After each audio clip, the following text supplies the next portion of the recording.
Hello, everyone. We're here from the Urban Assembly School for Emergency Management, and we are going to talk about how we used SEL to respond and recover after a pandemic. So first we'll all introduce ourselves. My name is Salita Maldonado, and I'm the assistant principal here at Emergency Management. Hi, my name is Kim Coleman. I am a teacher and one of the SEL implementation leads. Hello, I'm Yasneri Ramirez, and I'm also an SEL implementation lead, and I am a teacher at UASEM. And then our social worker, who's also part of the team but not with us right now, is Veronica Morera, and she is our social worker. And then we have some students with us as well. Hi, I'm London. I'm a 9th grader here at SEM. Wait, yeah, I said that right. I'm Leah Storm, a 10th grader in UASEM. Hi, I'm Jarrell. I'm a 11th grader at UASEM. So here at Emergency Management, our students prep for their careers in college, specifically in emergency management, and some even study to become certified EMTs. And we also have our core values, which we like to use the acronym Are You Ready, which stands for Resilient, Empathetic, Achievement-Oriented, Deliberate, and Your Own Ally. So this year we knew that SEL was really important because going in after a pandemic where our students weren't socializing with one another or their teachers as much as they were in the past, we knew that it was something that we needed to focus on so that we can accommodate all of the needs that they were coming in with, whether it would be academic, social, emotional, or physical. So we want all students to feel safe, affirmed, and ready to meet and exceed high expectations. So here we call our advisory crew, where students meet with an advisor or their 3 times a week to go over and practice SEL skills. So in the first semester, they met 3 times a week, Monday, Wednesday, and Fridays during a period. And now in the spring, they are meeting Tuesdays and Thursdays. The periods are 45 minutes long, and the lessons are created by the SEL team and uploaded on Google Classroom to be shared with their crew leaders. So I'm just going to speak briefly about the curriculum that we are running. We spent summer 2021 ensuring that we had the skills and that we were ready to create some lessons for our kids. So the SEL team participated in a lot of different PD. And as a school, we thought that we would really highlight SEL in our career pathway. So thinking about our kids and what their purpose and where they wanted to go after they were done with high school. So we were working with a couple different programs where we were really thinking about our kids' purpose and what they wanted to do after school and tailoring their content to fit our school needs. Once we finished that, then we uploaded everything to the Google Classroom. We wanted to make sure that everything was being hit. So our social worker would then go through and revise the lessons and make sure that they were appropriate and then appropriate for the school needs. And if there was anything that needed to be added, adjusted, we would go through and make sure that that was in there for all of our crew leaders first. So we started this school year thinking that it was going to be a lot different from what had actually happened. We got some feedback from our crew leaders, our advisors, suggesting that the curriculum that we had started wasn't very responsive to the kids' needs post-pandemic, all the trauma that they had been through, and wasn't super relevant. So in the feedback survey, we got some recommendations to be more fun, have more community builders, be more engaging. They also recommended that we were looking at more school-based concerns as that was more immediate and felt a lot less abstract as what kids would be doing 4+ years from now. So in our before times, in September, we were looking through community builders. We did a lot of Googling just to find things where kids would be talking to each other, building relationships with their crew members. And then by October, we were ready to go into those purpose-driven lessons. At that point, we had moved to a system where we would do community builders 1 day per week. We do the purpose-driven lesson 1 day per week. And then we left Flex Fridays. So depending on your crew or depending on your student needs, you could do whatever you needed to do, be that academic or just another community day. So once we sent out our teacher survey, the feedback that we were getting was that September was much more well received. They felt like kids felt that they could be silly and they could be themselves. When we got to the purpose lessons, what we were hearing was that those lessons were actually much more harmful in our classroom because we weren't really addressing kids' identity and not giving them an opportunity to figure out who they were first. So then once we sent out the survey around late November, we shifted so that December we went back to more community building. And instead of doing purpose stuff, we really leaned into some of the SEL skills that we could teach through events like a calendar for kindness, respect for all, or goal settings. We left those Flex Fridays because they're super important. Some of the feedback that we also got was our school community wanted more trips. So where we're going, February through now for the second semester, when we only have 2 crew days per week, we're teaching SEL specifically through a service project. So each crew got to pick a community service project and they're doing all the outreach. They're working amongst themselves to build those social connections. And then they're leaving their Flex Thursdays now.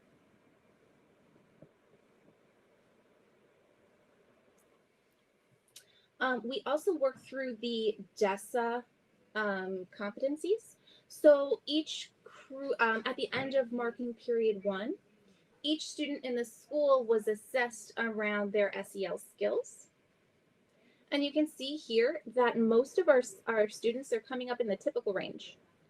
But for those who need instruction, most of it is happening in that social awareness and decision-making category. So as we're getting deeper into the service project, we're really leaning into those skills and making sure that the kids are building those competencies through this project.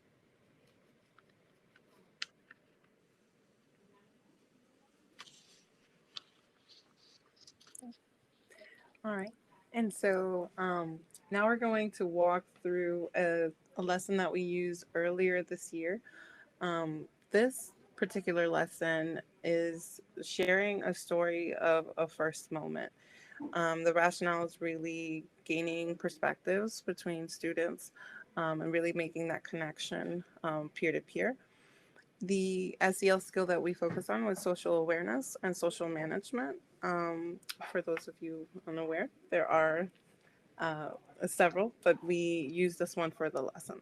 So bear with me for a moment while we share the actual lesson.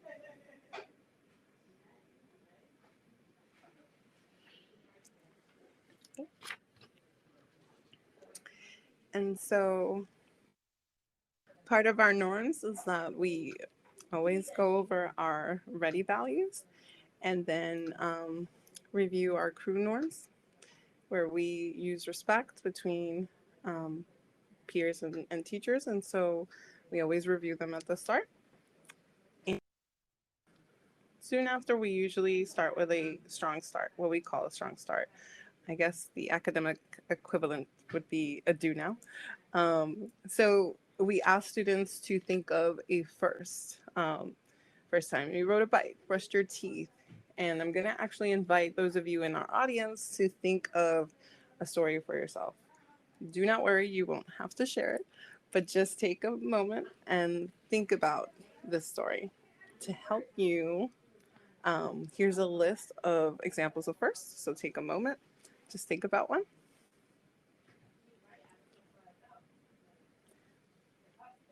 Okay.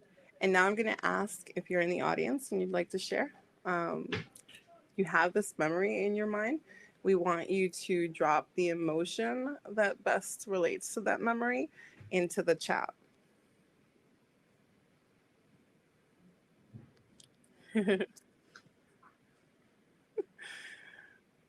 Beautiful, David. Oh.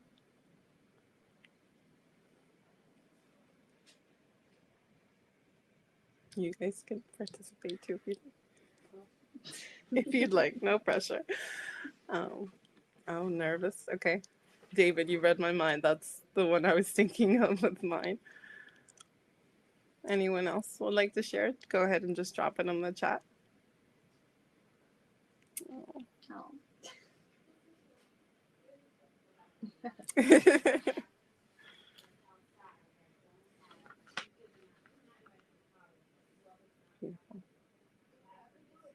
Okay. Well, I'm going to continue, but feel free if you'd like to share that emotion, you can drop it in the chat and we'll continue to read the chat. All right. And so after the strong start, we go over the activity. So the activity is a storytelling. First, you partner up, and with your partner, you tell your story. You take turns doing this. While you're the listener, you're taking notes. And at the end, you're asking questions about the story. The whole purpose is to retell it in the first person, from the first perspective. And so what you're going to see right now is a model of myself and Miss Coleman, and we are retelling each other's story.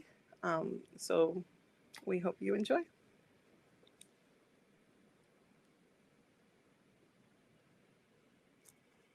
Hi, my name is Kimberly Coleman, and this is my story.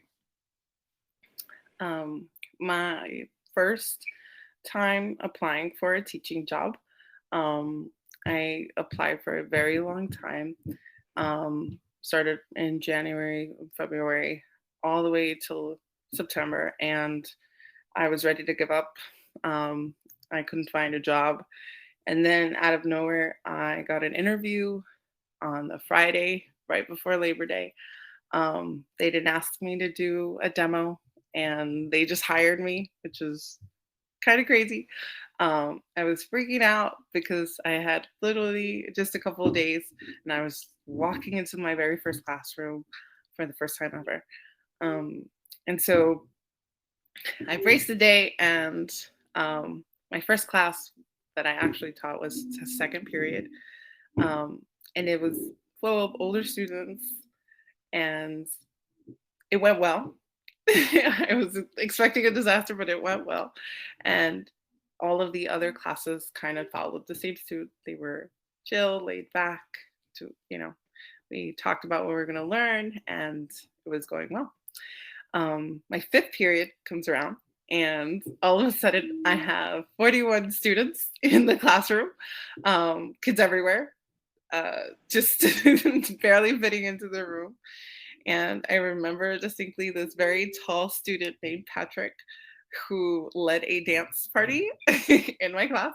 And at the end of the day, I felt like, wow, that was my first day. And I couldn't believe that all of those things happened. And yeah, that is my story. So hi, my name is Yasneri Ramirez, and I'm going to tell you about the first time that I met my husband, John. So we were both hired for this legal case as paralegals, and we were working on some corporate case for like science research, and we just had to go through boxes and boxes of documents and just review all of the stuff that was in the boxes. So we set up like a little camp inside a conference room, and we just spent hours and hours just going through whatever we needed to do, and they would just send in more boxes when we were done. And all the paralegals were partnered in a room, like alphabetically, I think.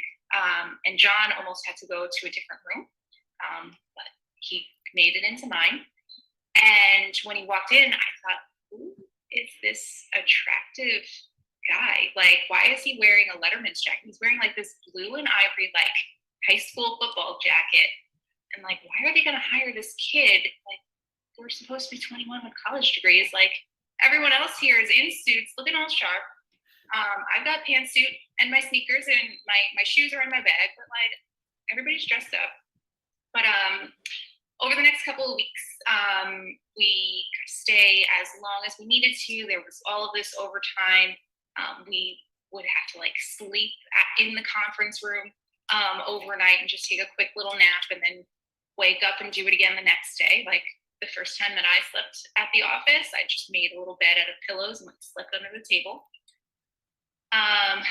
But over that time, John and I grew really close. We started flirting, we were playing footsie under the table, and we eventually went on our first date. We had Chinese food, and we knew that this job was going to end, so we exchanged numbers, and then 5 years later, we got married. And that building is in New York City, so every time I drive past it, I still get to feel all giddy, like that's my own personal landmark right there on Fifth Avenue. So, and that's my story. All right. Well, now we'll do our hopes for each other. My hope for you, Kimberly, is that this feeling that it's going well your first day, that it never leaves you, and that you always have a dance party in your class. Oh, thanks. My hope for you, Yasneri, is that you never have to sleep at your job again. I hope I never find you under the teacher bunker. Thank you. All right. Bye-bye. All right, and so that was the model that we used to show the students how to retell each other's stories. And so, oops, Hi. This is going to replay. My name is Kimberly Coleman. Excuse me while I try to move along. And so the end of the activity is this hope statement where you wish upon the other person something related to their story, to kind of really add some sentiment and empathy here. And so after we do the hope statements, everyone goes around and we have a little bit of a discussion using the questions that are on the slide. And really this is to help make connections between students. And we felt that it was, very powerful. And we actually redid this lesson again over the year. So we're now going to hear a little bit from our students, our wonderful students. Give us a moment. Slide.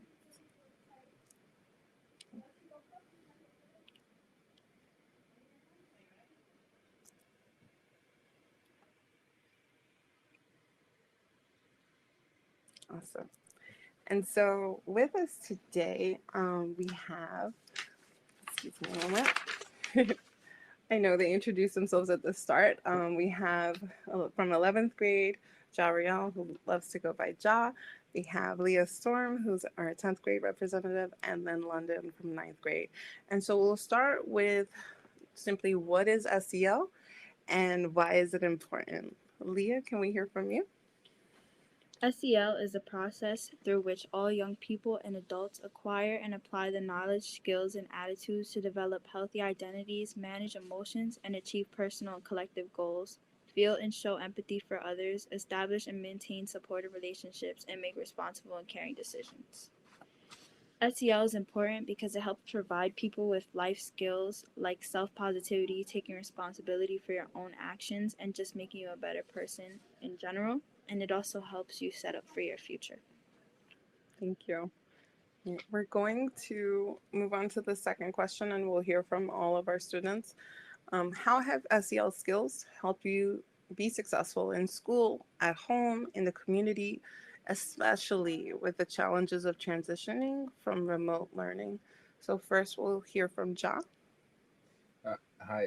So from SEL told me a lot about identifying my problems and my relationships with my family and friends and with my teachers, and it helped me grow and understand more about the problems and prioritize it made me understand it more and face it, and this made me got more better at it.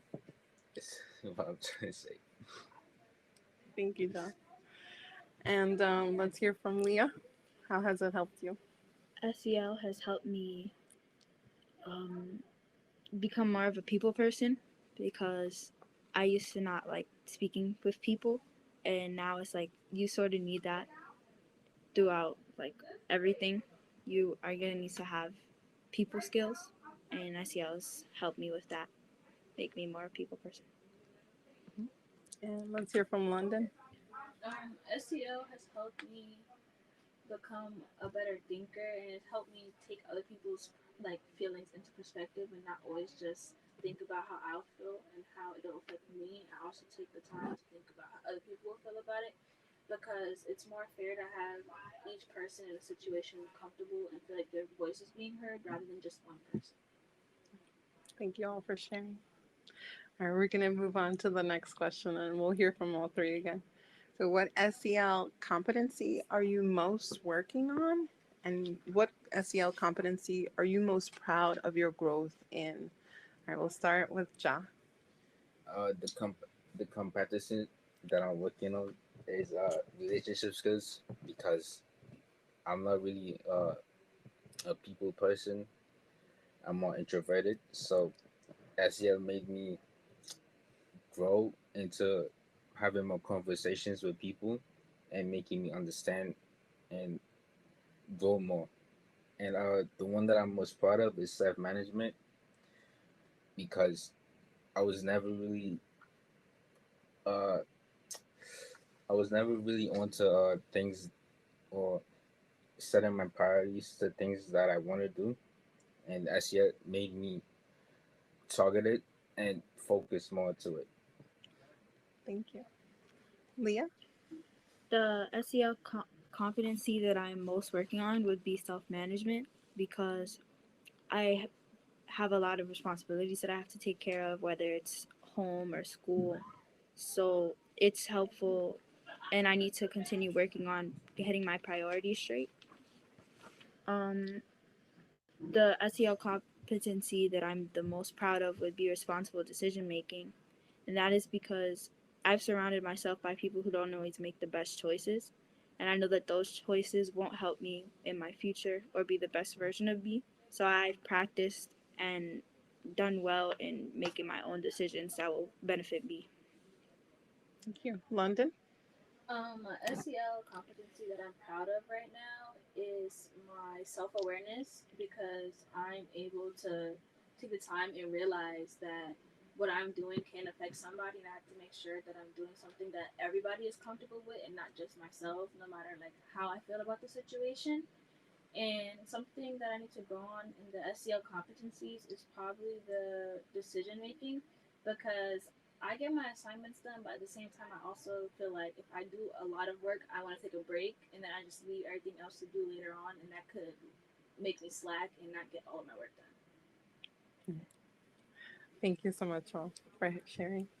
We're going to move on to the next question. So, how has crew impacted your relationships with your teachers? And I'll embed a second one. What have you learned from crew this year? We'll kick it back to Ja. Crew impacted my relationships with the teachers because during crew we have time to talk, take time, talk to our crew teachers, watch videos, and try to gain empathy for others, so as understand our teachers and so we could grow a better relationship with them.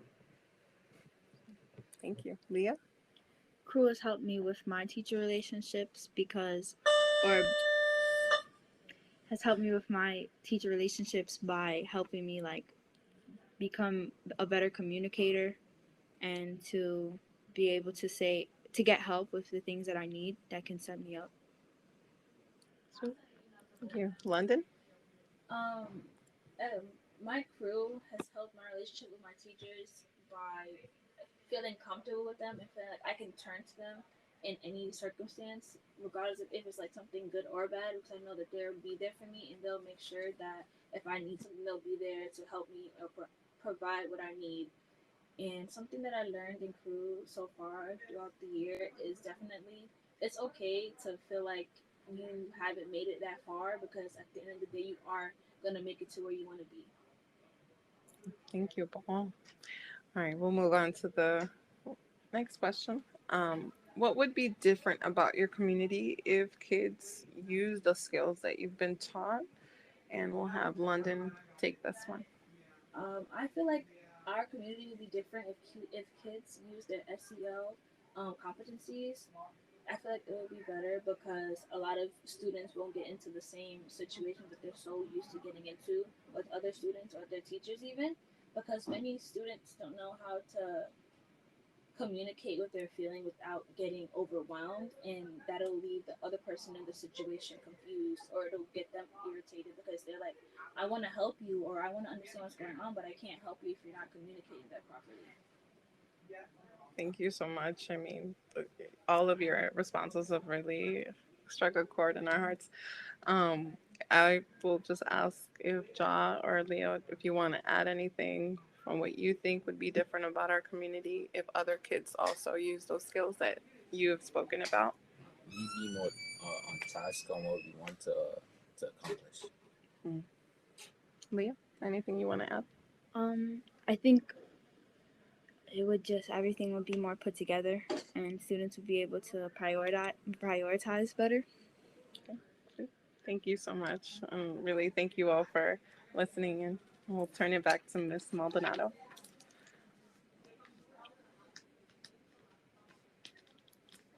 So, as we wrap up our year, we are looking into how we are going to expand on our program next year. So, in the summer from June to August, we're going to reflect on how we implemented our crew lessons with both our staff and our SEL team.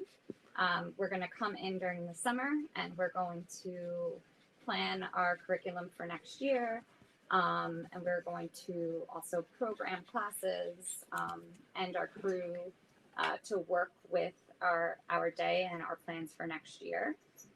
And we're going to analyze the data from all the surveys that we will give at the end of the year, as well as the DESA survey data that we complete at the end of the school year as well.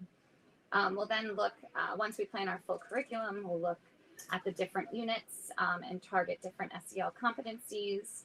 We also plan on setting up a professional development plan for our teachers as part of the feedback that we received from our crew leaders this year as well.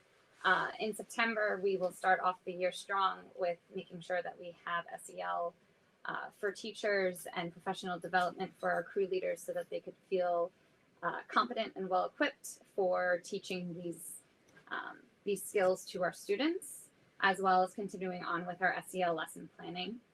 By October, we will begin looking at SEL focus groups that we will involve students and teachers in to see how they're adjusting to the curriculum and to see and get feedback of where we need to adjust.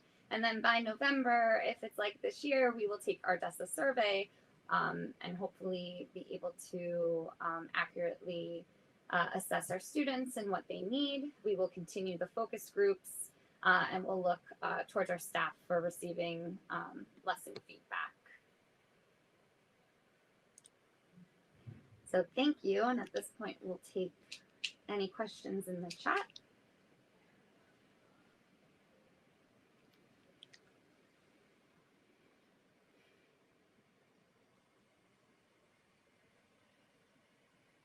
Don't be shy.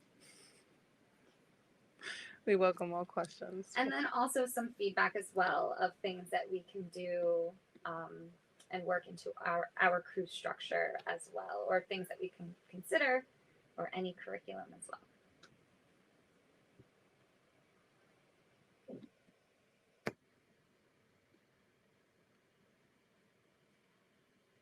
So I see we got a message from Danielle asking about what the purpose-driven lessons were. So we were trying to help kids figure out what they wanted to do with their lives, like what is their driving force, so that they could connect that purpose and what they actually enjoy, what they get out of their day-to-day life towards a career. In those purpose lessons, we were really thinking about what brings you joy, and then breaking that down. What specifically about that task do you enjoy? So, for example, if somebody was saying that they really liked cooking, well, was it the creative aspect of making something? Was it sharing that meal with somebody? Was it the community that you built by sitting down with family or friends and eating that meal together? So really getting down into the actual specifics and then mapping that out into where they could then go.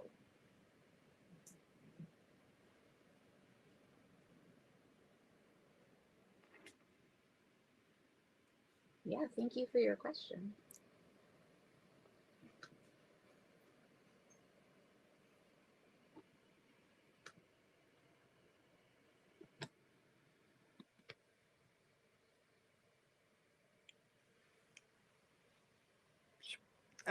Yeah, so one of the things that we reflected on for the end of the year, in terms of changing our crew curriculum, is incorporating community service. We found that just serving the community in the ways that every student really wanted to, whether it was, feeding the homeless, cleaning up parks. We've been in the works of just brainstorming what kids really want to do to serve their communities, and we are focusing on that for the remainder of the year. And we're hoping to get some really awesome projects going, and more than one. So it's quite a variety pack, and supporting students and really wanting to give back. If I could also just add on to that, I think that the kids have been really thoughtful in what type of projects they're recommending. We have kids who are going an environmental route. We have kids who are doing a food scarcity route, and it's really inspiring to see them doing all this outreach and doing all the logistical planning. I think that we as teachers sometimes feel that we have to do all this work, but really allowing them to take the lead has been really eye-opening, and we really love you and all of the work that you're putting in, both for our school community and the community at large. It looks like we have another question here. So, what's been the most important learning from your work? I think we'll all probably have different answers, but I'd have to say the most important thing going into a year like this year, right? That was unprecedented. I think the best thing, and something that I think will have a better way of measuring next year, is that whatever your plan is not going to be what your plan ends up being. So we met in the summer. We had all of these hopes to do and implement SEL in a certain way, and when we came in, we quickly realized that that was not what our students needed. And we had to also turn to our staff and get some feedback from them. And so, like, where we planned to go was not where we ended up. And that's not necessarily a bad thing. I think it's been a learning experience for all stakeholders involved. And I think that I look forward to next year in planning and sort of seeing where that takes us. So I definitely think feedback's very important, and just knowing that what's needed today is not necessarily what we'll need tomorrow. Coleman, do you want to share as well? No, I had the same thoughts as Miss Maldonado. That's the title of our showcase. we went in with this expectation for this year, and I don't want to say that, you know, expectations mean nothing. It's just that we need to be responsive. And I think that we have built a community where we can trust each other. We can go to each other for honest, open, and critical feedback. So opening ourselves up to those opportunities as frequently as possible um, has been really valuable throughout this whole process. Mhm. And I'll also share, I think that coming back this year required a lot of strength in so many ways. It was just challenging to transition back in general, and it kind of became a call of strength for the staff so that we can model that for students so that students can also um, build on their strengths. And it required a lot of vulnerability. Just even making that lesson, the video for that lesson, you know, you put yourself out there and you do your very best, and you hope that the kids can take that from what you give out. So, yeah. Great question. Any others? All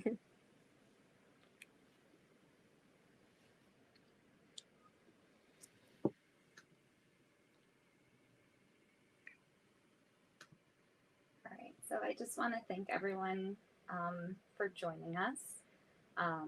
So if you could please at this point go back to the agenda to make it back to the main stage for one last time for our final fireside chat speaker, the Castle CEO, Dr. Leah Samuel. Thank you so much for joining us.